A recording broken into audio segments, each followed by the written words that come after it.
Focus is the division certification prior to our validation for the Joint Readiness Training Center. This is a unique opportunity for us. Brigadier General Blackburn brought the Focus back to the 3rd Infantry Division. The Marne Focus exercise started out with the Joint Forcible Entry, or a JFE, where we conducted a brigade air assault into Remagen drop zone. From there, we began to expand out and defend our area against the evil Sapa, Faki, and Bakani crime family. It culminated with an attack on Colmar Met's Mount site. Fort Stewart has great training and range opportunities for us to participate in. Also, because it was a Marne Focus, Marne being the division, we were supported by 3rd Cab with aviation assets. We had 3rd Sustainment Brigade providing resupply and truck movement, as well as Devarty providing artillery, and also they were the exercise controls. So this is a stair-step approach. We started out with platoon training, and then company training in Baylor Focus and in Vanguard Focus.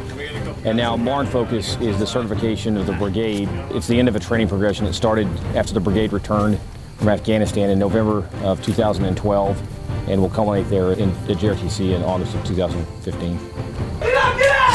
At the end of Marne Focus, the soldier is trained on every single task that the Army says the soldier should be trained on, and so is the platoon, the company, the battalion, and the brigade. This is all 7 battalions in the brigade operating simultaneously. There's a lot of shared lessons learned in adjacent unit coordination, whether it's maneuver or fires or logistics, and how the brigade runs, and how the brigade controls itself and controls the battalions. We came out of Vanguard Focus, did a lot of self-reflection, figured out some of the weak spots we had, and then here in Marne Focus, we're capitalizing on those. Here we go, Bravo team, here we go, Bravo team, let's go! Let's go! Let's go! And we're just tweaking small stuff. The big stuff is all in place. It's the very small stuff that we're whittling away at before we go to JRTC in about a month and a half. Go, go, go, go! Keep pushing, keep pushing!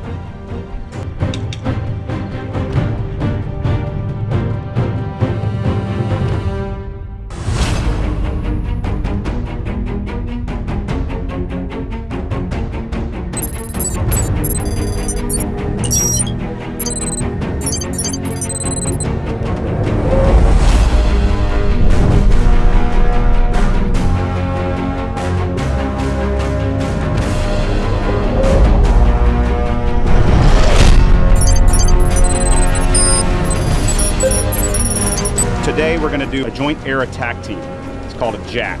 And what we're doing is we're incorporating A-10s from the Air Force, we're incorporating our own artillery, and then we're going to have 5 Apaches out here as well. And what's key about today's event is they're all going to be able to shoot simultaneously. Over the last 14 years in combat, sometimes we're able to do simultaneous effects, sometimes we have to do it sequentially. So the artillery will shoot, and then the A-10s will come in, and then we come out with the Apaches. But in order to mass combat power, in a threat that we may face here in the years to come, we've got to be able to, once we see the enemy, we've got to be able to, everybody apply fires at the exact same time. We designed this exercise to force our aviators, our men that are shooting the guns out there, the artillery pieces, and the Air Force to think through the problem. This is not us just running down some execution checklist. What's important today is the Apaches that you're going to see off to the west here and the other 2 Apaches that we're going to see to the northwest all have to think through and deconflict fires from their cockpits to the guns to the A-10s that are flying.